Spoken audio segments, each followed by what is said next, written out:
दोस्तों, कैसे हैं आप लोग? एक बार वापस से आपका स्वागत है मेरे चैनल में। और पिछली बार की तरह हम इस बार भी बात करें इंडियन इकोनॉमिक के टॉपिक्स। आज का टॉपिक हमारा वित्त बाजार, अंग्रेजी में जिसे कहते हैं फाइनेंस मार्केट। कंपनी हो या व्यक्ति हो, जब पैसे की जरूरत होती है कहाँ जाता है? बाजार में। सब कहते हैं बाजार में आपकी साख अच्छी होगी तो आप कितना भी पैसा मिल सकता है। तो वित्त बाजार के अंदर पैसों का लेन देन किया जाता है। बात करें वित्त बाजार की, वित्त बाजार क्या होता है? वह बाजार जहां पैसों का लेन देन किया जाता है उसे बाजार कहते हैं। कंपनी बाजार में पूंजी की व्यवस्था करने के लिए आती है। कंपनियां क्या करती है, जब पैसे की जरूरत पड़ती है उनको तो बाजार के अंदर आती है, और बाजार के अंदर या तो वो लोन से पैसे लेती है या फिर शेयर मार्केट से पैसे लेती है। लेकिन किसी भी तरह पूंजी की व्यवस्था करनी होती है तो कंपनी क्या बाजार में आती है। निवेशक क्या करता है? बाजार में निवेश करने के लिए आता है। तो आप समझ सकते हैं, निवेशक तो बाजार में निवेश करने के लिए आता है, तो कंपनी पैसे की व्यवस्था करने के लिए आती है। और बाजार क्या दोनों की पूर्ति कर देता है। निवेशक के लिए निवेश की व्यवस्था करता है, तो कंपनी के लिए क्या पूंजी की व्यवस्था करता है। बाजार में कंपनी के द्वारा पूंजी की व्यवस्था है दो प्रकार से की जा सकती है। ठीक है, तो बाजार में जब कंपनी आती है तो वो दो तरह से पूंजी की व्यवस्था कर पाती है। एक तो वो लोन लेकर क्या लोन ले लेती है, या फिर अपनी हिस्सेदारी को बेच देती है, अर्थात अपने जो कंपनी है उसको शेयरों में बांट देती है और शेयरों को बेचकर बाजार से पैसा ले लेती है। बात करें निवेशक की, तो निवेशक बाजार में दो प्रकार से धन को निवेश कर सकते हैं। या तो लोन दे सकते हैं या फिर हिस्सेदारी को खरीद सकते हैं। किसी भी कंपनी की हिस्सेदारी खरीद लेंगे या फिर ऋण दे देंगे। तो इस तरह निवेशक और बाजार दोनों का सेम प्रोसेस है कि पैसे लेना और पैसे देना। इससे क्या बाजार चलता रहता है। अब बात करेंगे डेब्ट की या फिर ऋण। ऋण किसे कहते हैं या ऋण क्या है? ऋण की बात करें अंग्रेजी में जिसे डेब्ट कहते हैं। यदि कोई निवेशक बाजार में धन को ऋण पर देता है, जिसके पास पैसा है जो लोन पर देता है, ऋण पर देता है, तो उसके बदले निवेशक को क्या है? ब्याज प्राप्त होता है। क्या प्राप्त होता है? ब्याज। और बाजार में निवेशक के द्वारा धन को ऋण के माध्यम से निवेश करने पर जोखिम कम रहता है। क्यों? क्योंकि डूबने का खतरा नहीं रहता, कम होने का खतरा नहीं रहता, लेकिन लाभ भी कम होता है। लेकिन ये जोखिम नहीं रहता कि पैसा आएगा नहीं आएगा, कम आएगा ज़्यादा आएगा। तो एक फिक्स अमाउंट होता है जो आता है। फिर आती है हिस्सेदारी, जिसे कहते हैं पार्टनरशिप। यदि कोई निवेशक या बाजार में धन को किसी कंपनी में हिस्सेदारी के रूप में निवेश करता है, क्या करता है? हिस्सेदारी के रूप में निवेश करता है, तब उस निवेशक को उस कंपनी के निवेश के बदले हानि और लाभ दोनों में हिस्सा मिलता है। लाभ में भी हिस्सा मिलेगा तो हानि में भी हिस्सा मिलेगा। तो इस प्रकार कई बार चांस होते हैं कि उससे ज़्यादा लाभ की आशंका हो, अर्थात ज़्यादा लाभ मिल सकता हो। लेकिन यदि कंपनी को हानि होती है तो उस निवेशक को भी हानि उठानी पड़ेगी। बाजार में निवेशक के द्वारा धन को हिस्सेदारी के माध्यम से निवेश करने पर क्या जोखिम ज़्यादा होता है। क्यों? क्योंकि ये कंपनी की परफॉर्मेंस पर निर्भर करता है। किस पर निर्भर करता है? कंपनी की परफॉर्मेंस पर निर्भर करता है। कंपनी यदि अच्छा परफॉर्म करेगी तो निवेशक को ज़्यादा लाभ होगा। कंपनी यदि खराब परफॉर्म करेगी तो निवेशक को कम लाभ होगा। बात करें लिमिटेड कंपनी की, वह कंपनी जिसमें ऋणदाता के अधिकार क्या होते हैं? सीमित होते हैं। जो पैसा देता है उसके अधिकार क्या होते हैं? सीमित हो जाते हैं। अर्थात ऋणदाता के द्वारा ऋण की वसूली कंपनी की संपत्ति से की जा सकती है, परंतु कंपनी के मालिक से नहीं। अर्थात इसमें कंपनी का मालिक और कंपनी दोनों को अलग अलग एंटिटी माना जाता है। जो लिमिटेड कंपनियां होती है उसके अंदर यही होता है, और दोनों के बीच में एक कॉर्पोरेट पर्दा होता है। कॉर्पोरेट पर्दा क्या करता है कि यदि मान लो कंपनी डूब जाती है या कंपनी को भारी नुकसान उठाना पड़ता है, तो उस भारी नुकसान की भरपाई कंपनी के जो मालिक होते हैं या बोर्ड ऑफ डायरेक्टर्स होते हैं या फिर जो उसके संचालक मंडल होते हैं उनकी व्यक्तिगत संपत्ति से नहीं किया जाता। यदि कंपनी डूबती है या कंपनी को भारी नुकसान होता है तो कंपनी के एसेट्स ही गिरते हैं। ऐसी कंपनियों को लिमिटेड कंपनियां कहते हैं। फिर बात करें लिमिटेड कंपनियां भी तीन प्रकार की होती है।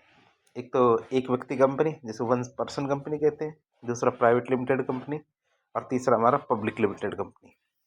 एक व्यक्ति कंपनी का मतलब जिसमें कंपनी का सिर्फ एक ही मालिक होता है उसे वन पर्सन कंपनी या एक व्यक्ति कंपनी कहते हैं। दूसरा प्राइवेट लिमिटेड कंपनी, तो प्राइवेट लिमिटेड कंपनियों में अधिकतम 200 हिस्सेदार हो सकते हैं। कितने? 200 हिस्सेदार हो सकते हैं। परंतु प्राइवेट लिमिटेड कंपनियों के शेयर बाजार में नहीं बेचे जा सकते। इसमें अधिकतम कितने हिस्सेदार हो सकते हैं? 200 हिस्सेदार हो सकते हैं। लेकिन प्राइवेट लिमिटेड जो कंपनियां हैं उनके शेयर बाजार में नहीं बेचे जा सकते। फिर आता पब्लिक लिमिटेड कंपनी, तो इन कंपनियों के शेयर भी शेयर बाजार में बेचे जा सकते हैं।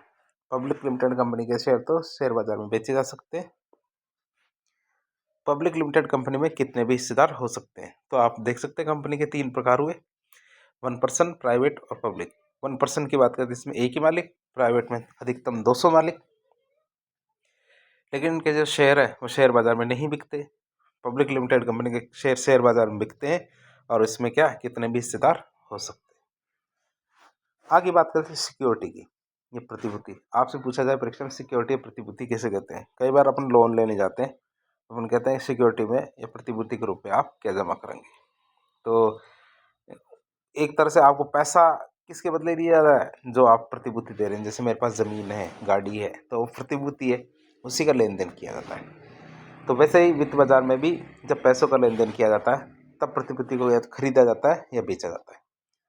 ठीक है, पैसा दे के हम प्रतिभूति खरीदते हैं और प्रतिभूति दे के पैसा लेते हैं। या तो हम प्रतिभूति को खरीदते हैं या फिर बेचते हैं। अब प्रतिभूति भी 2 तरह की होती है, या तो हिस्सेदारी के रूप में या ऋण के रूप में।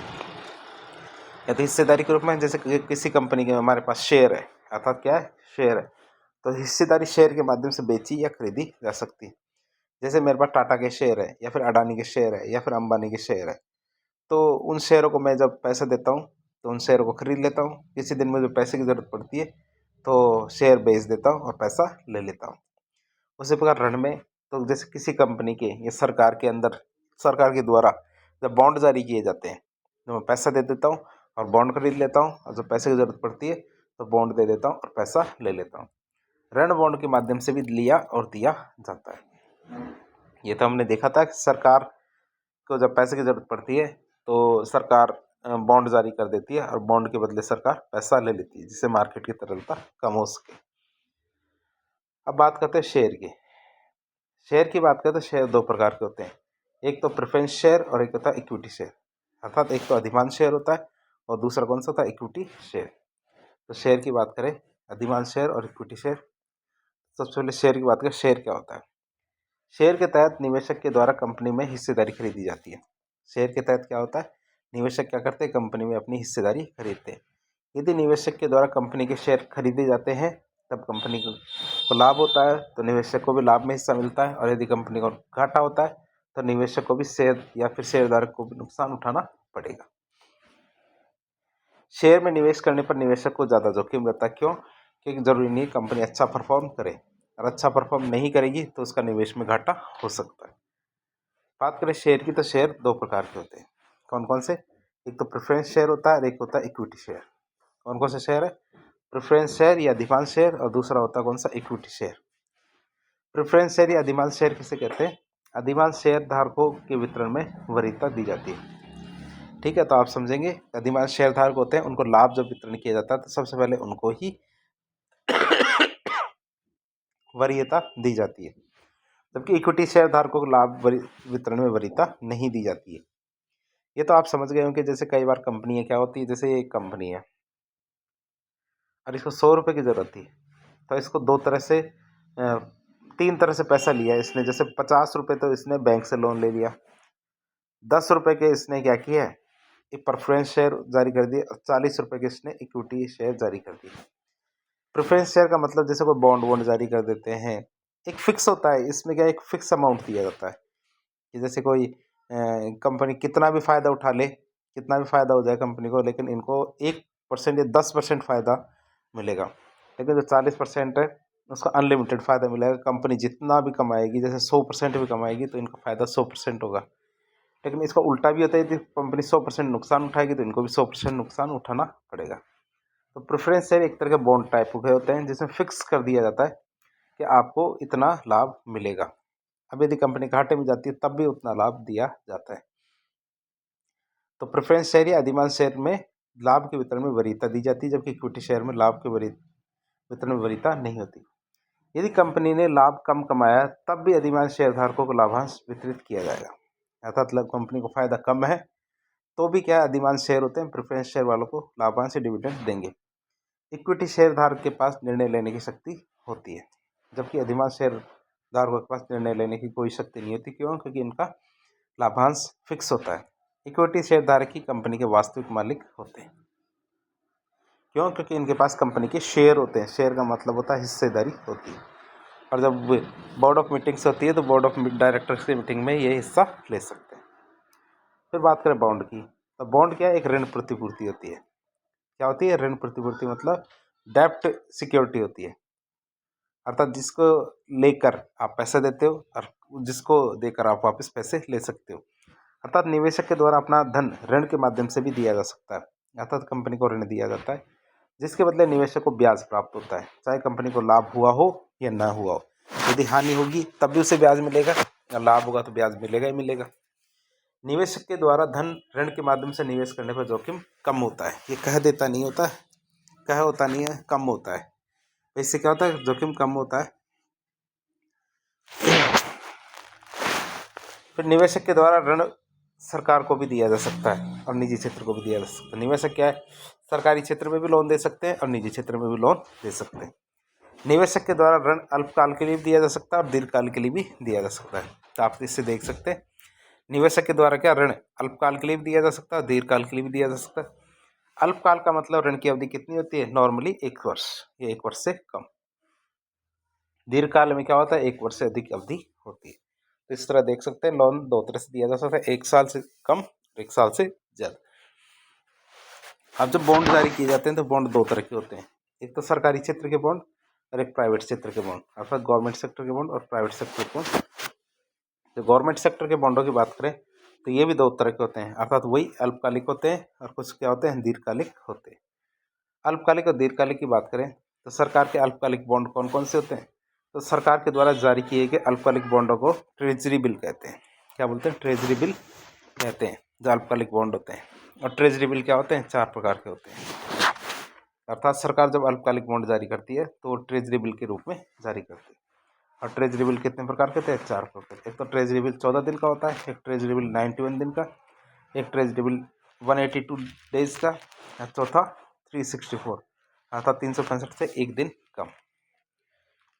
ठीक है, तो पहला आता है 14 दिन का, तो T4 जिसे कहते हैं ट्रेजरी बिल 14 दिन का, तो ऐसे 14 दिन के लिए बनाया जाता है। 91 दिन का, 182 डेज का ट्रेजरी बिल और 364 दिन का ट्रेजरी बिल। अब बात करें जितने समय के लिए ऋण दिया जाता है उस समय सीमा की परिपक्वता अवधि कहते हैं, अर्थात 1 साल के लिए दिया जा रहा है, 14 दिन के लिए दिया जा रहा है, 91 डेज के लिए दिया जा रहा है। तो जितने दिन के लिए ट्रेजरी बिल जारी किया जाता है वह क्या कहलाती है? उस ट्रेजरी बिल की समय से वो परिपक्वता अवधि कहलाएगी। और बॉन्ड को परिपक्वता अवधि से पहले खरीदा या बेचा जा सकता है। क्या कर सकते हैं? उस बॉन्ड को भी खरीद या बिक्री की जा सकती है। ट्रेजरी बिल पर कमाए गए लाभ को क्या कहते हैं? यील्ड कहते हैं। ट्रेजरी बिल पर कमाए गए जो लाभ होता है उसे यील्ड कहते हैं। और ट्रेजरी बिल को डिस्काउंट पर जारी किया जाता है जिससे डिस्काउंट कम या ज़्यादा किया जा सकता है। जैसे कि 1000 रुपये का ट्रेजरी बिल है, सरकार के द्वारा 800 रुपये में उसे जारी कर दिया जाता है और कह दिया जाता है कि 364 दिन के बाद आप आइए और आप पूरे के पूरे 1000 ले जाइए। अब यदि मान लो मुझे जो मान लो 200 दिन के बाद ही पैसे की ज़रूरत होती है, क्या 200 दिन के बाद ही पैसे की ज़रूरत होती है, तो मैं इस बॉन्ड को क्या 700 रुपये में भी बेच सकता हूँ। 700 रुपये में बेच दूंगा, लेकिन वही है कि 364 दिन जब पूरे होंगे तो लास्ट में जिस व्यक्ति के पास ये बिल होगा उसको पूरे 1000 रुपये मिलेंगे।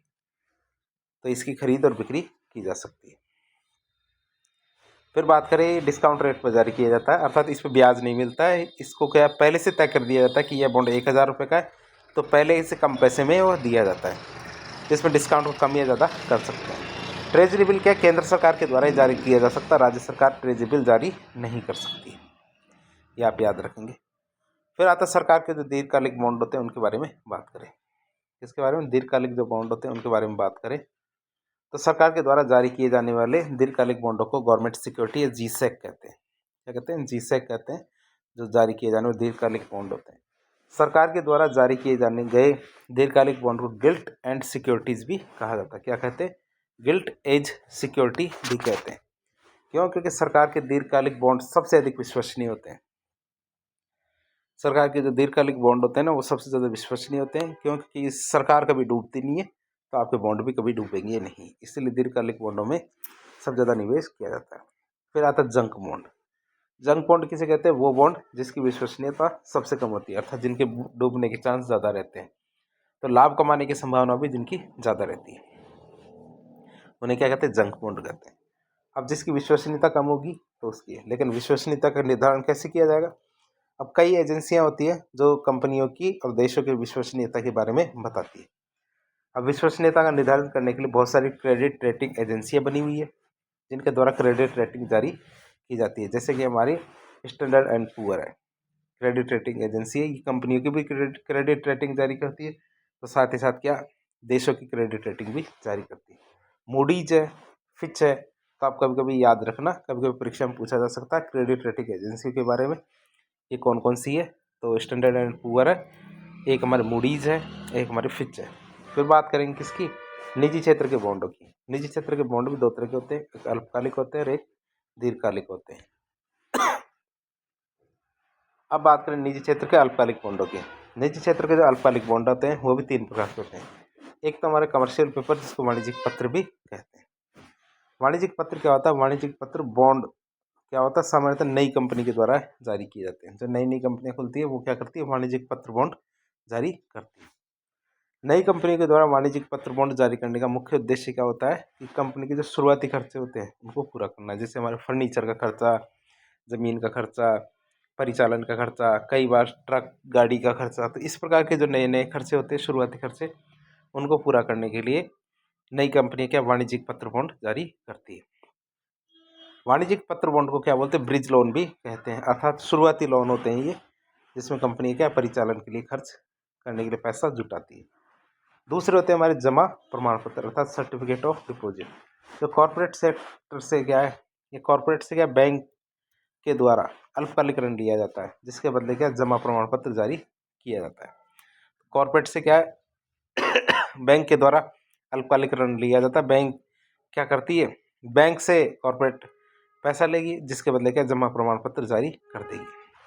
फिर आता वाणिज्यिक बिल। यदि किसी कंपनी के द्वारा वस्तु की खरीद की जाती है तो उस वक्त वस्तु के भुगतान के लिए वाणिज्यिक बिल जारी किया जाता है। तो इस तरह से तीन प्रकार से निजी क्षेत्र के अंदर अल्पकालिक जो बॉन्ड जारी किए जाते हैं। एक तो वाणिज्यिक पत्र होता है जिसे कमर्शियल पेपर कहते हैं, दूसरा जमा प्रमाण पत्र, और तीसरा हमारा क्या आता है? वाणिज्यिक बिल। अब आता है जो निजी क्षेत्र होते हैं, तो निजी क्षेत्र के दीर्घकालिक बॉन्डों की। निजी क्षेत्र के द्वारा जारी किए जाने वाले दीर्घकालिक बॉन्डों को क्या बोलते हैं? डिबेंचर कहते हैं। निजी क्षेत्र के जो दीर्घकालिक बॉन्ड होते हैं उनको क्या बोलते हैं? डिबेंचर कहा जाता है। और डिबेंचर क्या होते हैं? डिबेंचर भी दो तरह के होते हैं। कितने तरह के होते हैं डिबेंचर? तो डिबेंचर भी हमारे दो तरह के होते हैं, और वो कौन कौन से तरीके के?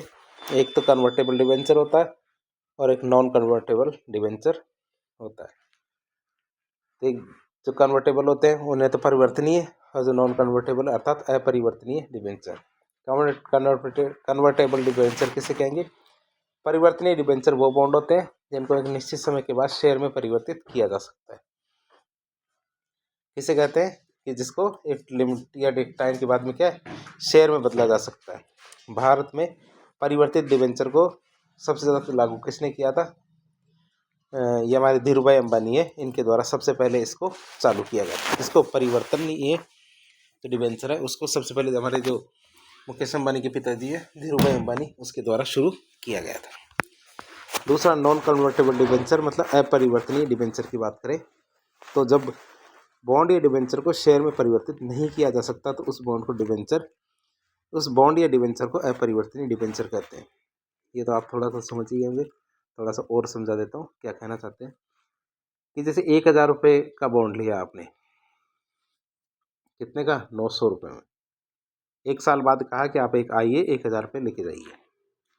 अब जब आप 1,000 रुपये लेने गए तब आपको मौका दिया गया या तो आप 1,000 रुपये ले लीजिए, आप जिस कंपनी का बॉन्ड लिया है उसके शेयर ले लीजिए, या तो पैसे ले लीजिए या शेयर ले लीजिए। आप भी सोचेंगे कि पैसे लेने से तो कोई ज़्यादा फायदा नहीं है। क्यों? क्योंकि शेयर लेने से क्या है, बाद में जब कंपनी ग्रोथ करेगी तो शेयर की रेट भी बढ़ेगी, तो आप शेयर ले लेते हैं। जब कंपनी इस तरह का मौका देती है कि शेयर भी आप ले सकते हो तो कन्वर्टेबल डिबेंचर होगा। और कंपनी ये कहती है कि आपको कोई शेयर नहीं दिया जाएगा, आइए और आप आपके 1,000 रुपये लेके चले जाइए, तब उसे कहेंगे नॉन कन्वर्टेबल डिबेंचर। और कंपनी क्या दोनों तरह से कार्य करती है। और सबसे पहले किसने शुरू किया था ये? धीरू भाई अंबानी ने। फिर दूसरे बॉन्ड आते हैं कुछ, उनके बारे में जानकारी ले। पहला आता है जैसे मैं zero coupon bond. Zero coupon bond की बात करें तो वो बॉन्ड जिसे डिस्काउंट पर जारी किया जाता है उसे जीरो कूपन बॉन्ड कहते हैं, कि जितना लिखा हुआ उससे 1 रुपये भी ज़्यादा नहीं मिलेगा। क्या? जितना लिखा हुआ उससे 1 रुपये भी ज़्यादा नहीं मिलेगा, मतलब जीरो कूपन बॉन्ड है। और जो जीरो कूपन बॉन्ड है इसकी ब्याज दर को कूपन दर कहते हैं। जीरो कूपन बॉन्ड की ब्याज दर को क्या बोलते हैं? कूपन रेट या कूपन दर कहते हैं। फिर आता है आपके अगला मसाला बॉन्ड। कौन सा बॉन्ड आता है? मसाला बॉन्ड। और मसाला बॉन्ड क्या होते हैं? हमारा मसाला बॉन्ड विदेशों में जारी किए जाते हैं। और विदेशों में क्या मसाला बॉन्ड की कीमत क्या रुपए में रखी जाती है। इसको भी आप थोड़ा सा समझ लेते हैं। जैसे हमारी ये जापान है, जापान से 1000 येन का एक क्या है बॉन्ड जारी कर दिया जाता है। जब येन की कीमत क्या होती है? एक येन की कीमत 10 रुपये, मान लो 10 रुपये में एक येन आता है। और जापान ने क्या 1000 येन का एक बॉन्ड जारी किया। अब भारत का कोई व्यक्ति इस बॉन्ड को खरीदता है। क्या? इस बॉन्ड को खरीदता है 1000 येन में। अब जैसे मान लो कि 1000 येन 1 साल के बाद में 100 येन बढ़ जाते हैं, मतलब 1100 येन उसको मिलेंगे। ठीक है। और मार्केट में रेट गिर गई, जैसे 10 रुपये की बजाय 5 रुपये रह गई, या फिर 5 रुपये की बजाय 10 रुपये या 20 रुपये हो गई। ठीक है, जो येन की कीमत है।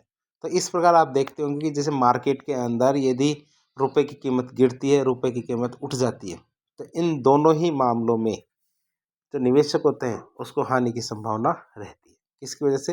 मार्केट में जब पैसा गिरता है, पैसा मतलब जो मूल्य गिरता है, रुपए की का मूल्य गिरता है, तो उसकी वजह से क्या होता है कि विदेशों में जो उसका निवेश है उसके नुकसान उठाने की संभावना बढ़ती है। तो फिर सभी ने मिलके एक कॉन्सेप्ट लाया जिसे कहते हैं मसाला बॉन्ड। मसाला बॉन्ड में क्या होता है कि जो जिस देश का होता है उसी देश की जो मुद्रा के अंदर उसको जारी किया जाता है। जैसे मसाला बॉन्ड में क्या है, विदेशी बॉन्ड होते हैं लेकिन उनको घरेलू मुद्रा में जारी किया जाता है। जैसे भारत का कोई व्यक्ति जापान में जाके लेगा तो वो येन में नहीं लेगा, वह रुपए में बॉन्ड लेगा। अब बात करते हैं हुंडी की। हुंडी किसे कहते हैं? यदि आपने नरसिंह जी को मारो फिल्म देखी है तो उसके अंदर हुंडी आपने काफ़ी ज़्यादा देखी होगी। जो हमारे नरसिंह जी की हुंडी है वो जारी की जाती है। उसमें क्या है, यदि आपने उस मूवी को नहीं देखा तो आप एक बार वो वाला उसका सीन देखिए जिसमें नरसिंह जी क्या है हुंडी जारी करते हैं, जबकि उनके पास कोई पैसा नहीं होता है। वह जो हमारे भगवान कृष्ण हैं उनके नाम से ही हुंडी जारी करते हैं। तो भगवान कृष्ण के नाम से हुंडी जारी करते हैं। हुंडी जारी करने के बाद क्या होता है, वो कहते हैं भगवान श्री कृष्ण से प्रार्थना करते हैं कि हे ईश्वर हमारा नरपति नागर, तो आप ना ये हुंडी हमारी स्वीकार करें और जो मुंगते हैं उनको पैसा दे दें। तो वो सीन देखेंगे तो आप इसको ठीक तरह से समझ जाएंगे। तो हुंडी क्या होती है? एक तरह के बॉन्ड होते हैं। भारत में क्या हुंडी का प्रयोग कब करते थे? आज़ादी से पहले करते थे। अब भारत में जो सराफा व्यापारी होते थे, जो सोने का व्यापार करते थे, उनके द्वारा हुंडी को जारी किया जाता है। कई बार क्या है, आप पुरानी मूवी में भी देखे होंगे, जैसे 5 रुपये का नोट होता है, उसको एक तरफ से फाड़ दिया जाता है, दूसरा हिस्सा दूसरे को दे दिया जाता है, एक हिस्सा इसको दे एक व्यक्ति को देते हैं, और दोनों कहते हैं मिला लेना, मिलते ही आप पैसा दे देना। तो वो भी एक तरह का हुंडी टाइप का हो गया। हुंडी का प्रयोग धन को एक जगह से दूसरी जगह भेजने के लिए किया जाता है, कि ये नोट वहाँ जाके दे देना, वहाँ जाते ही तुम्हें पैसे मिल जाएंगे। तो वो क्या होते हैं हुंडी। क्योंकि पहले टेलीफोन जैसी चीज़ें नहीं होती थी, तार मेल टेलीग्राम जैसी चीज़ें नहीं हुआ करती थी, तो सूचना कैसे दे कि जिसको पैसे देने वह व्यक्ति सही है। तो इसलिए क्या करते थे, जारी हुंडी जारी किया करते थे। अब बात करेंगे कैपिटल मार्केट, जिसको पूंजी बाजार कहते हैं। पूंजी बाजार की बात करते हैं। पूंजी बाजार दो प्रकार का होता है, एक तो प्राथमिक बाजार होता है, एक द्वितीयक बाजार होता है। प्राथमिक बाजार किसे कहते हैं? जब किसी कंपनी के द्वारा पहली बार प्रतिभूतियां जारी की जाती है। जब कोई कंपनी क्या करती है, पहली बार शेयर मार्केट के अंदर अपने शेयर जारी करती है या फिर प्रतिभूतियां जारी करती है, तब क्या होता है, उन प्रतिभूतियों को जारी करने के लिए या शेयर को जारी करने के लिए प्राथमिक बाजार का प्रयोग करते हैं। अर्थात जब कंपनी पहली बार शेयर जारी करेगी तो शेयर कहाँ जारी करेगी? वो पहली बार में प्राथमिक बाजार में शेयर जारी करेगी। अर्थात पहली बार किसी कंपनी के द्वारा प्रतिभूतियां प्राथमिक बाजार में ही जारी की जाती है। प्राथमिक बाजार का कोई निश्चित नाम नहीं होता, कोई निश्चित जगह नहीं होती। जिसे कहें कि प्राथमिक बाजार वहाँ है और वहाँ जाके शेयर बेचने हैं, जो बाजार है वही प्राथमिक बाजार होता है। किसी भी कंपनी के द्वारा पहली बार प्रतिभूतियां जारी करने के लिए कुछ प्रक्रियाओं का पालन करना होता है। जैसे कि पहले उसे आईपीओ जारी करना होता है। आईपीओ का मतलब होता है initial public offering. Initial public offering सबसे पहले जारी करना पड़ता है। मतलब आईपीओ का अर्थ होता है प्रारंभिक सार्वजनिक निर्गम या प्रथम सार्वजनिक प्रस्ताव या इनिशियल पब्लिक ऑफरिंग कह सकते हैं आईपीओ को। जब भी किसी कंपनी के द्वारा अपने शेयर पहली बार शेयर बाजार में जारी किए जाते हैं, तब वह कंपनी आईपीओ के माध्यम से अपने शेयर बाजार में जारी करती है।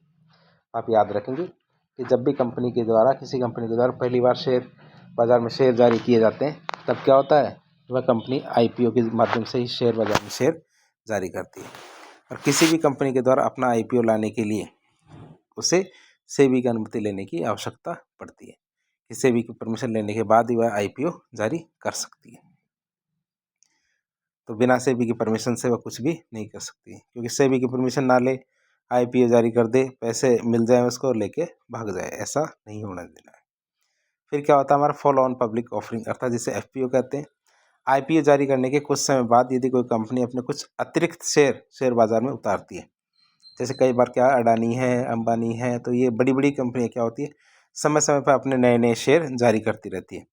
ऐसी कंपनियों के लिए जो कंपनियां पहले से एग्जिस्ट करती है, तब क्या हुआ, कंपनी एफपीओ जारी करती है, आईपीओ नहीं। क्योंकि आईपीओ तो जो पुरानी कंपनी नई कंपनियां होती है वो जारी करती है, लेकिन जो पुरानी कंपनियां होती है वो क्या जारी करती है, एफपीओ जारी करती है।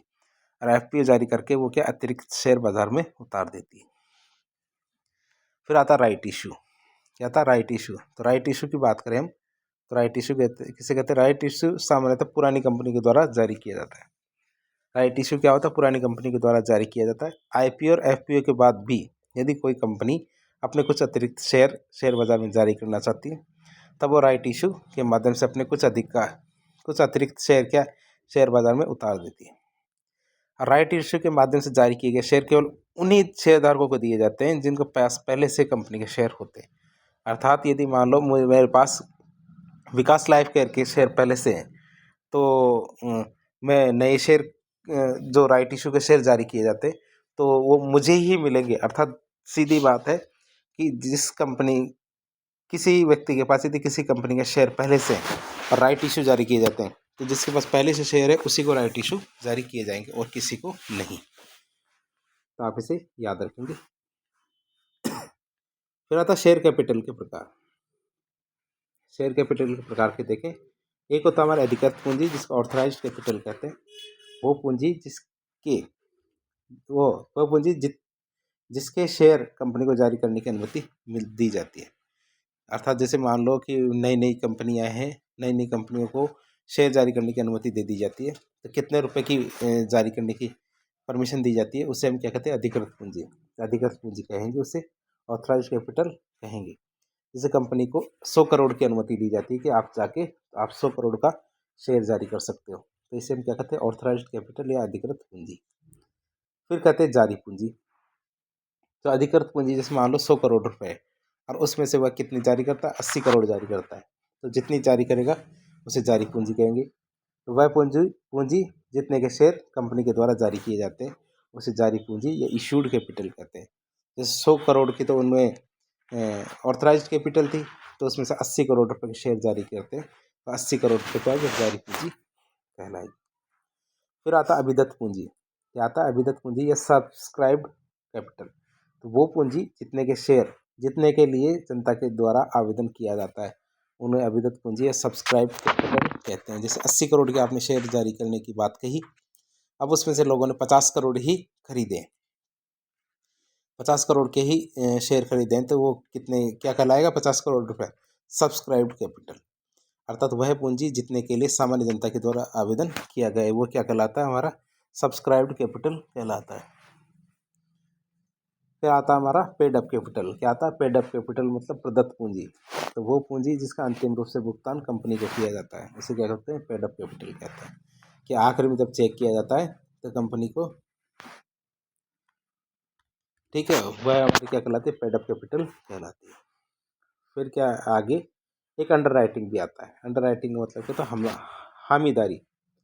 जब भी कोई कंपनी अपना आईपीओ जारी करती है, जब भी कोई नई कंपनी है अपना आईपीओ जारी करेगी, तब वह क्या है अपने आईपीओ को किसी अन्य वित्तीय संस्थान के द्वारा हामीदारी करवाती है। हामीदारी मतलब गारंटर की बात समझ सकते हैं एक तरह की।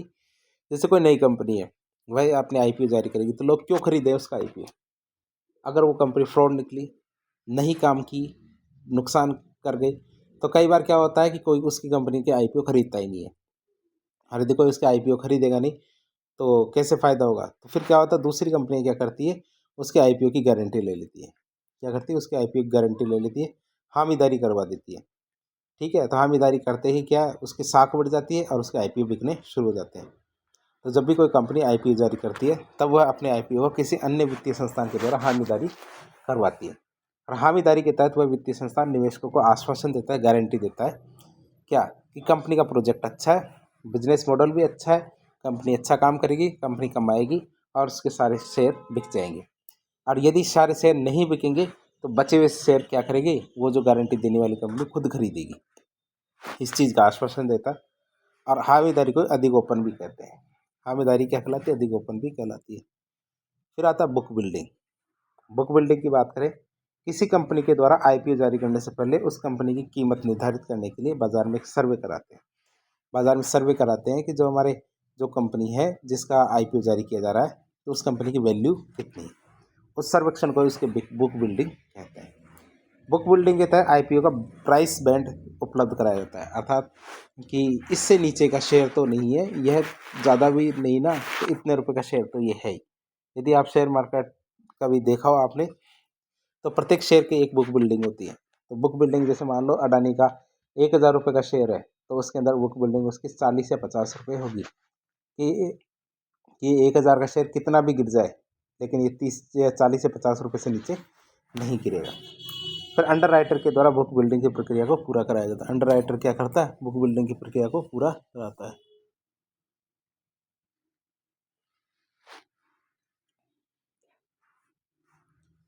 फिर आता है प्राथमिक बाजार के जो निवेशक होते हैं उनके बारे में बात करें। निवेशकों की बात करें, एक निवेशक होता है हमारे स्टैक निवेशक। स्टैक निवेशक क्या होते हैं, हमारे प्राथमिक बाजार के निवेशक होते हैं, अर्थात जो आईपीओ में निवेश करते हैं, लिस्टिंग गेन करते हैं, अर्थात लिस्ट करते हैं, पैसा कमाते हैं, पैसा निकालते हैं और चले जाते हैं। जो बार बार क्या करते हैं, आईपीओ के अंदर ही निवेश करते हैं, उन्हें क्या कहते हैं, हमारे स्टैक निवेशक कहते हैं। अब बात करते हैं द्वितीयक बाजार की। हमने प्राथमिक बाजार देख लिया जहाँ पे आईपीओ जारी होता है। अब द्वितीयक बाजार के बारे में बात करें। वर्तमान में क्या दो प्रमुख द्वितीयक बाजार है, एक तो हमारा बीएसई है और एक हमारा एनएसई है। बीएसई मतलब बॉम्बे स्टॉक एक्सचेंज, एनएसई मतलब नेशनल स्टॉक एक्सचेंज। बॉम्बे मतलब मुंबई स्टॉक एक्सचेंज और एनएसई मतलब नेशनल स्टॉक एक्सचेंज। अब स्थापना की बात करें तो बीएसई की स्थापना 1875, एनएसई की स्थापना 1992 में की गई थी। तो बीएसई का मुख्यालय हमारे मुंबई में। हाँ, बीएसई का मुख्यालय मुंबई में, तो इसका उल्टा नहीं है, एनएसई का मुख्यालय भी हमारे क्या मुंबई में। अब एनएसई की स्थापना, पहले बीएसई चल रहा था 1875 से लेकिन जो फेरवानी समिति थी इसकी सिफारिश पर क्या एनएसई की स्थापना भी की गई। बीएसई की बात करें तो पहला एशिया का सबसे पुराना, भारत का सबसे पुराना, भारत का सबसे पहला स्टॉक एक्सचेंज कौन सा, बॉम्बे स्टॉक एक्सचेंज। अब बात करें वर्तमान में, क्या वर्तमान की बात करें, वर्तमान में टर्नओवर और बाजार पूंजी के आधार पर बीएसई भारत का दूसरा सबसे बड़ा स्टॉक एक्सचेंज। क्यों? क्योंकि एनएसई क्या टर्नओवर बाजार पूंजी के आधार पर भारत का सबसे बड़ा स्टॉक एक्सचेंज एनएसई। तो आप देख सकते हैं पहले नंबर पे तो कौन सा एनएसई है और दूसरे नंबर पर क्या है, बीएसई है। ठीक है, तो आप इसे याद रखेंगे। अर्थात व्यापार की मात्रा के आधार पर एनएसई भारत का सबसे बड़ा स्टॉक एक्सचेंज है। बाजार पूंजी का मतलब होता है जितने शेयर है और उन शेयर की कीमत है उनके आधार पर देखते। एनएसई की स्थापना के बाद पूरी तरह से वह कंप्यूटर पर रहता है, अर्थात वो कंप्यूटर से चलता है, नेट से चलता है। और लेन देन की संख्या के आधार पर देखिए तो बीएसई भारत का सबसे बड़ा स्टॉक एक्सचेंज है। क्यों? क्योंकि व्यक्तिगत निवेशक सबसे ज़्यादा निवेश कहाँ करते हैं, बीएसई के अंदर करते हैं, और जो संस्थागत निवेशक होते हैं वो सबसे ज़्यादा निवेश कहाँ करते हैं, एनएसई में करते हैं। तो एनएसई में संस्थागत निवेशक ज़्यादा होते हैं, जबकि बीएसई में क्या व्यक्तिगत निवेशक ज़्यादा होते हैं। अर्थात एनएसई संस्थागत निवेशकों के लिए बहुत ज़्यादा लोकप्रिय है। तो आप इसे देख सकते हैं। दोनों के मध्य हमने तुलनात्मक अध्ययन भी किया। फिर बात करें बीएसई के सूचकांक की और एनएसई की सूचकांक की। बीएसई के सूचकांक जैसे सेंसेक्स, बीएसई 100, बीएसई 200, बैंकेक्स, ये BSE के सूचकांक है। वैसे NSE का निफ्टी है, जूनियर निफ्टी, बैंक निफ्टी है, तो इस तरह NSE के सूचकांक है। अब इनको थोड़ा डिटेल से देखें। सबसे पहले सेंसेक्स की बात करें, इधर से निफ्टी की भी बात कर लेंगे। सेंसेक्स क्या है, तो सेंसेक्स की शुरुआत क्या है 1986 में की गई थी। किसकी में के अंदर की गई थी? 1986 में सेंसेक्स की शुरुआत की गई थी। BSE का मुख्य सूचकांक क्या है? सेंसेक्स है। BSE का मुख्य सूचकांक सेंसेक्स है, और सेंसेक्स सूचकांक क्या है? संवेदी सूचकांक है। अब क्या होता है सेंसेक्स सूचकांक में, जो BSE में सूचीबद्ध कंपनियां है, सूचीबद्ध जितनी भी कंपनियां हैं, उसमें 30 बड़ी कंपनियों की कीमत, शेयरों की कीमत है, उनके औसत उतार चढ़ाव को इसके अंदर चेक किया जाता है। और किसी को नहीं बताया जाता कि 30 कौन कौन सी कंपनियां हैं। ये कंपनियां चेंज होती रहती है, बदलती रहती है। कभी कोई सी कंपनी, कभी अडानी इस 30 में आ जाती है, तो कभी अंबानी 30 में आ जाती है, कभी टाटा 30 में आ जाती है, तो कभी दूसरी कंपनी 30 में आ जाती है। तो इस तरह क्या 30 बड़ी बड़ी कंपनियों में क्या है कि शेयरों के कीमतों में उतार चढ़ाव होता है, तो आप इसे याद रखेंगे। और फिर सेंसेक्स सूचकांक में क्या सूचीबद्ध 30 बड़ी कंपनियों का निर्धारण बाजार पूंजी के आधार पर किया जाता है कि बाजार मार्केट रेट उनकी कितनी है। अब सेंसेक्स सूचकांक का आधार वर्ष कितना है? 1978, 1979। तो अब वैसे ही हम देखते हैं निफ्टी की। तो निफ्टी की बात करें तो ये इंडेक्स क्या है? NSE का प्रमुख सूचकांक है, और इसमें सूचीबद्ध 50 कंपनियां, जो बड़ी कंपनियां, उनके शेयरों के उतार चढ़ाव को देखते हैं। तो सेंसेक्स में तो 30 कंपनियां, तो वैसे निफ्टी में कितनी? 50 कंपनी के उतार चढ़ाव देखते हैं। अब बाकी के जो सूचकांक है उनकी भी देख रहे हैं। एक आता है BSE 100। BSE 100 में सूचीबद्ध 100 बड़ी कंपनियों के उतार चढ़ाव को देखा जाता है। BSE 200 में सूचीबद्ध 200 बड़ी कंपनियों के उतार चढ़ाव को देखते हैं। वैसे बैंक एक्स होता है, तो बैंक एक्स में क्या होता है? हमारे वैसे भी देश के अंदर 12 बड़े बैंक है। कितने? 12 बड़े बैंक है। अब 12 बड़े बैंकों की कीमतों में उतार चढ़ाव होता है, तो बैंक एक्स में भी अंतर आता है। अब आता है आपके जो NSE है, NSE के अंदर अगला सेंसेक्स हमारा कौन सा? जूनियर निफ्टी या निफ्टी नेक्स्ट 50। जूनियर निफ्टी को ही नेक्स्ट 50 भी कहते हैं, निफ्टी नेक्स्ट 50 भी कहते हैं। अरे NSE का दूसरा सूचकांक है। जूनियर निफ्टी में क्या सूचीबद्ध 50 कंपनियां, अगली 51 से 100 कंपनियां हैं, उनके शेयरों की कीमतों का उतार चढ़ाव को देखते हैं। तो जूनियर निफ्टी के अंदर क्या है? पहली 50 को नहीं, फिर उसके बाद की 51 से लेके 100 जो कंपनियां होती हैं, उनके जो उतार चढ़ाव होते हैं उनको देखा जाता है। फिर आता है बैंक निफ्टी। क्या आता है? बैंक निफ्टी किसे कहते हैं? वही NSE के अंदर जो सूचीबद्ध 12 बड़े बैंक हैं, उनकी कीमतों में उतार चढ़ाव होता है, उसको देखा जाता है किसके अंदर? बैंक निफ्टी के अंदर।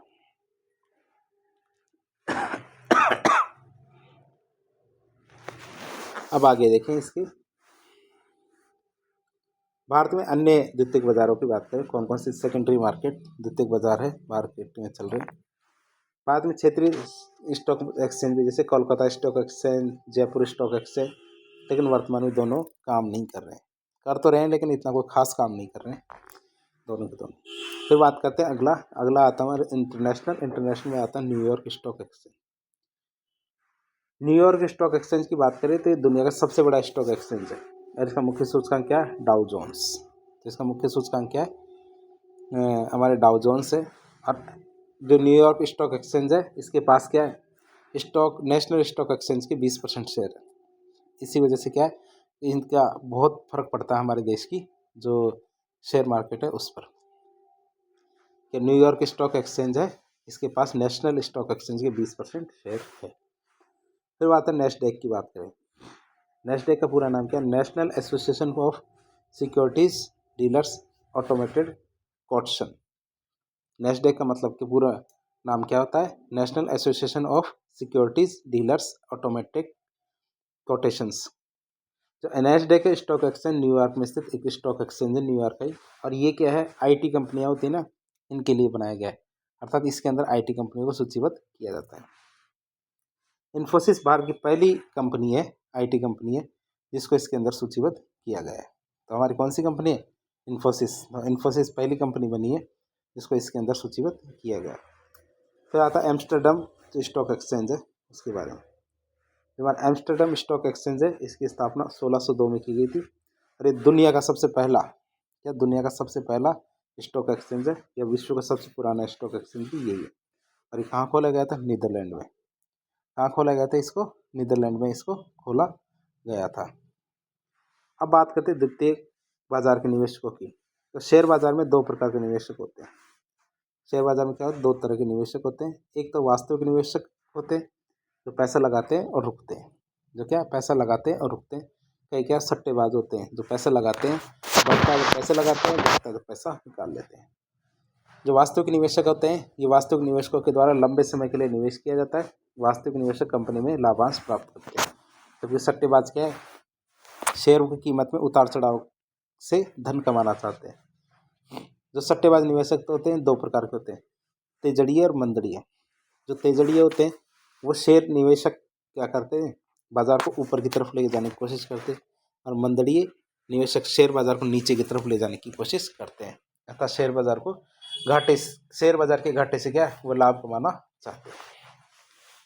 फिर आते हैं हमारे ट्रेडिंग। क्या ट्रेडिंग, शेयर बाजार में ट्रेडिंग भी दो तरह की होती है। ट्रेडिंग मतलब खरीद फरोख्त, अर्थात शेयर बाजार को शेयरों को खरीदना बेचना। एक तो होता है स्पॉट ट्रेडिंग, एक तो होता है फ्यूचर ट्रेडिंग। स्पॉट ट्रेडिंग का मतलब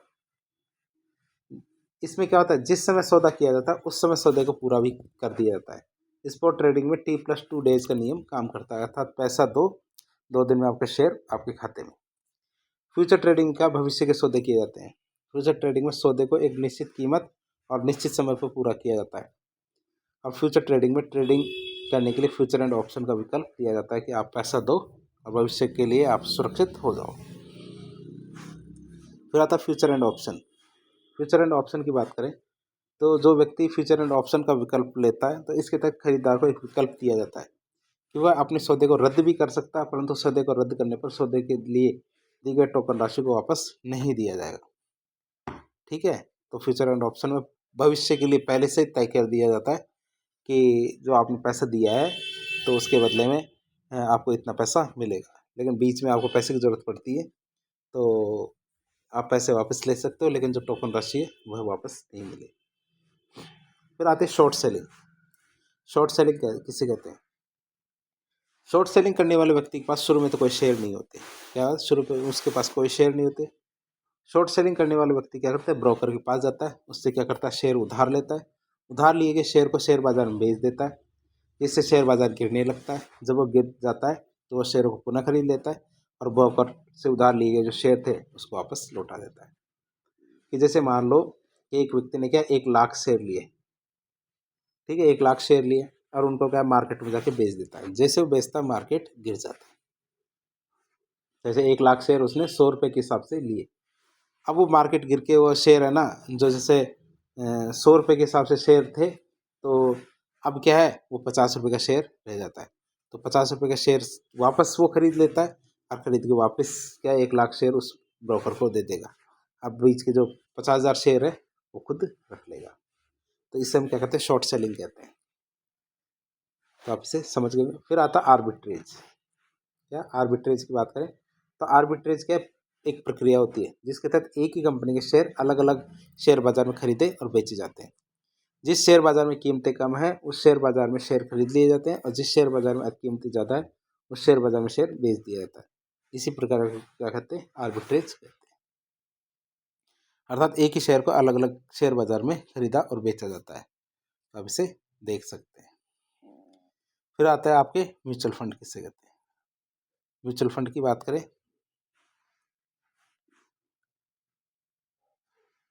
म्यूचुअल फंड की बात करें तो म्यूचुअल फंड क्या होते हैं, छोटे निवेशकों और शेयर बाजार के बीच में मध्यस्थता का काम करते हैं।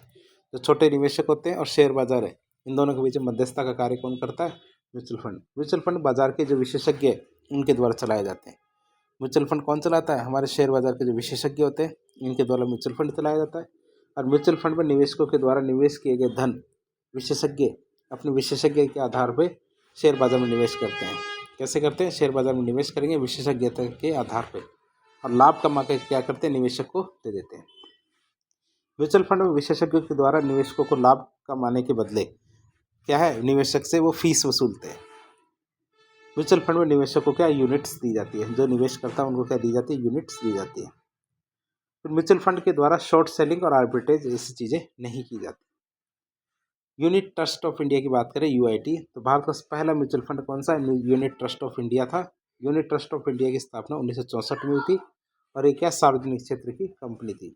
यूटीआई क्या है, एक सार्वजनिक क्षेत्र की कंपनी थी। बाद में यूटीआई को चेंज करके क्या बना दिया गया, एक्सिस बैंक बना दिया गया। बाद में क्या किया गया, यूटीआई को चेंज करके एक्सिस बैंक में परिवर्तित कर दिया गया। अब आता है एक नया कॉन्सेप्ट हमारा, जोखिम पूंजी निधि या venture capital fund. Venture capital fund या जोखिम पूंजी निधि किसे कहते हैं? ये संस्थागत निवेशक होते हैं जो कि जोखिम भरे क्षेत्र होते हैं, जैसे स्टार्टअप्स होते हैं उनके अंदर निवेश करते हैं। ठीक है, ऐसी जगह निवेश करते हैं जो जोखिम भरे होते हैं। क्यों? क्योंकि इनके वापस आने की संभावना कम रहती है, इसी वजह से इनको जोखिम भरे क्षेत्र कहते हैं। जैसे कि हमारे को नए नए स्टार्टअप होते हैं। जोखिम पूंजी निधि के पास विशेषज्ञ की पूरी टीम होती है। जोखिम पूंजी निधि के विशेषज्ञ के द्वारा लाभ की रणनीति सुनिश्चित करने के बाद ही निवेश करते हैं। ये पहले से चेक कर लेते हैं जो हमारी कंपनी है ये भी अच्छा काम करेगी तो ये निवेश करें, नहीं तो नहीं। जोखिम पूंजी निधि के लिए सेबी के लिए नियम क्या है, सरल रखे जाते हैं। क्यों? क्योंकि सरल नहीं रखेंगे तो नई नई कंपनियों के अंदर कोई भी निवेश नहीं करेगा, और निवेश नहीं करेगा तो कंपनी आगे कैसे बढ़ेगी। जोखिम पूंजी निधि के द्वारा शॉर्ट सेलिंग और आर्बिट्रेज तो किया जा सकता है, आप याद रखें। फिर एक आता है हेज फंड। क्या आता है? Hedge fund. हेज फंड के व्यक्तिगत प्रकार के निवेशक होते हैं। हेज फंड क्या होते हैं? व्यक्तिगत प्रकार के निवेशक होते हैं। हेज फंड के पास क्या, पैसा बहुत ज़्यादा होता है, पैसा अत्यधिक होता है। हेज फंड के द्वारा अत्यधिक जोखिम भरे जो क्षेत्र होते हैं उनमें निवेश किया जाता है। जहाँ पे क्या जोखिम बहुत ज़्यादा होता है उन क्षेत्रों के अंदर निवेश किया जाता है हेज फंड के द्वारा। हेज फंड के लिए सेबी के नियम क्या सरल रखे जाते हैं।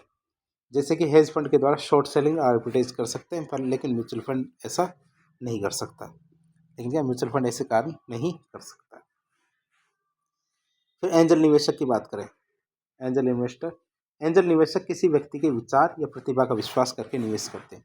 जैसे कोई छोटा व्यक्ति है, उसके क्या विचार अच्छे हैं, उसका कॉन्सेप्ट अच्छा है, वह कोई कंपनी खोलना चाहता है लेकिन उसके पास पैसा नहीं, तो एंजल निवेशक क्या करेंगे, उसकी कंपनी के अंदर निवेश करेंगे। जैसे टाटा, अंबानी, अडानी, इनको कोई नया व्यक्ति है जिसके विचार अच्छे लगते हैं, तो यदि वो उस कंपनी में निवेश करते हैं तो उसके लिए एंजल कहलाएंगे, एंजल निवेशक कहलाएंगे।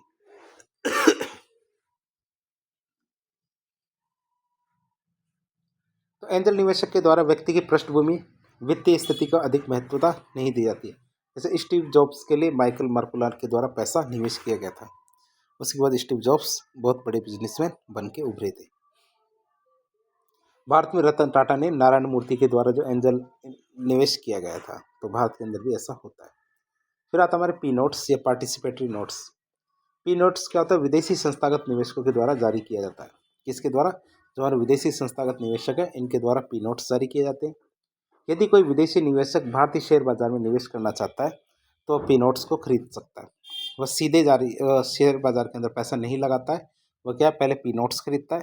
अब पी नोट्स के विरुद्ध के संस्थागत निवेशक के द्वारा भारतीय शेयर बाजार में शेयर खरीदे जाते हैं।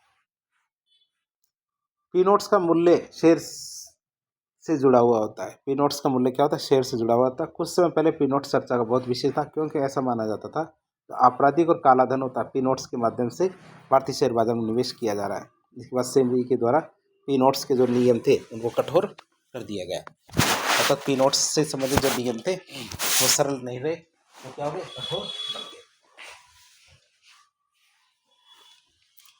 अब आता है डीमैटेरियलाइजेशन, अर्थात पहले क्या सभी प्रकार की प्रतिभूति क्या भौतिक रूप में होती थी, अर्थात कागज के रूप में होती थी, परंतु वर्तमान में सारी प्रतिभूतियाँ क्या है, डिजिटल या इलेक्ट्रॉनिक रूप में बना दी गई है।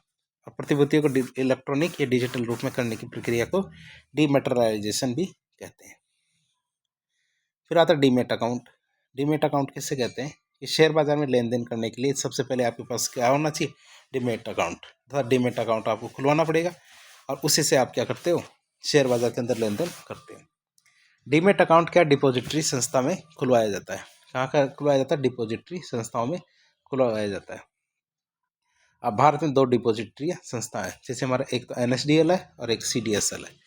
NSDL का पूरा नाम है नेशनल सिक्योरिटी डिपॉजिटरी लिमिटेड, क्या नेशनल डिपॉजिटरी सिक्योरिटी लिमिटेड, और दूसरा CDSL का पूरा नाम है सेंट्रल डिपॉजिटरी सर्विसेज लिमिटेड, मतलब राष्ट्रीय प्रतिभूति निक्षेपागार लिमिटेड। इसकी स्थापना 1996 में हुई थी और इसकी स्थापना NSE के द्वारा की गई थी। और केंद्रीय निक्षेपागार सेवा लिमिटेड, तो इसकी स्थापना 1998 में हुई थी और किसने की थी, BSE ने इसकी स्थापना की थी। सेबी का पूरा नाम क्या था, securities exchange board of India, मतलब भारतीय प्रतिभूति और विनिमय बोर्ड। इसकी स्थापना 1998 में हुई थी और ये क्या है, शुरू में एक कार्यकारी संस्था थी। सेबी क्या है, एक कार्यकारी संस्था थी। और 1992 में सेबी अधिनियम पारित किया गया, जिसके बाद सेबी को क्या एक वैधानिक दर्जा दे दिया गया था। वर्तमान में की वैधानिक संस्थान के रूप में काम करती है। और सेबी के कार्य की बात करें, सेबी क्या कार्य करती है? सेबी पूंजी बाजार या फिर वित्त बाजार की एक नियामक संस्था है। वित्त बाजार या पूंजी बाजार क्या है? एक नियामक संस्था है। शेयर बाजार में काम करने वाली सभी संस्थाओं का पंजीकरण सेबी के द्वारा किया जाता है, जैसे कि हमारी स्टॉक एक्सचेंज, ब्रोकर, डिपॉजिटरी संस्था, mutual fund, credit rating agency, सबका पंजीकरण हमारे सेबी में होता है। सेबी का कार्य क्या होता है? भारत में पूंजी बाजार को विकसित करना, ताकि कोई किसी से फ्रॉड ना करे। छोटे निवेशक होते हैं, उनके साथ फ्रॉड ना हो, तो इसीलिए उनके हितों की रक्षा सेबी करता है। सेबी का कार्य इनसाइडर ट्रेडिंग को रोकना है। इनसाइडर ट्रेडिंग क्या होता है? जो कंपनी के अंदर के व्यक्ति होते हैं, उनको पता होता है कंपनी कल फायदा करेगी या हानि करेगी। अब इस सूचना का लाभ उठाकर क्या करते हैं वो, यदि हानि करेगी तो शेयर आज ही बेच देते, और लाभ करेगी तो शेयर खरीद लेते। इसके लिए क्या मार्केट के अंदर वो है क्या, अधिक लाभ कमाने की कोशिश करते हैं, तो इसे कहते हैं हम इनसाइडर ट्रेडिंग। तो इनसाइडर ट्रेडिंग को रोकने का काम कौन करता है? सेबी। तो इस तरह आज के लेक्चर में हमने जो पूंजी बाजार है, कैपिटल मार्केट है, उसके बारे में देखा, किस प्रकार से शेयर खरीदे जाते हैं, बेचे जाते हैं, उनसे संबंधित जितने भी कॉन्सेप्ट है उनको जानने की कोशिश की। तो इस प्रकार की वीडियोस देखने के लिए हमारे चैनल से जुड़े। वीडियो यदि पसंद आता है तो वीडियो को लाइक करें, चैनल को सब्सक्राइब करें, अपने दोस्तों के साथ शेयर करें। यदि आपको कोई सुझाव हो कमेंट बॉक्स के माध्यम से बताएं। धन्यवाद।